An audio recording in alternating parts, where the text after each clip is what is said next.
we celebrate. And I want to thank Ann for being a founding member. And as I said to her earlier, you know, Ann comes from board meetings, and she's like, God, I want to absorb that one day. You know, it's like, I'm not. There are many days when I'm not calm. Does she ever go like this? And goes, no, not really. Like this. So I need to get that. Probably many of us need to get that. She was a founding member. She's been great on the board. And I started reading about Ann. I have to tell you, I was at a board meeting today in Washington, and I flew back, and you know, you're sitting on the shuttle, and you're like, shit, I'm not making this. And then, you know, you're sitting in D.C., and you're like, oh my God. And they put us off to the side. The good part was then I had 25 minutes to do some work. But when I was reading really about Ann again today, is what a wow and inspirational woman. I mean, truly unbelievable. And what I thought was funny, she talks about serendipity, and many of us in our life go through this serendipity. So she ends up at Georgetown on a full ride scholarship, working all the time, however. Although, what is Yates? Yeah, she was the athletic conference. I was a towel girl. She was a towel girl. Okay, so a towel girl to this, like, get that?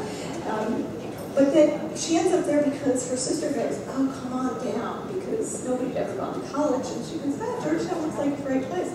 She gets her first job, and she's working in marketing. This is really cool. And everybody's applying to business school. She goes, I might as well apply to business school. It gets in everywhere. You're like, that'd be a nice thing, you know? She ends up, how can you turn Harvard down, right? Especially from a Massachusetts girl.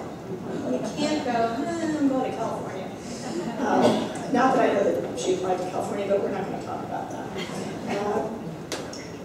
But what really amazed me, and I do want to read this, because this was from an interview that she did with, it's hard for me to say this because I'm a Syracuse fan, and Syracuse and Georgetown, it's a long story.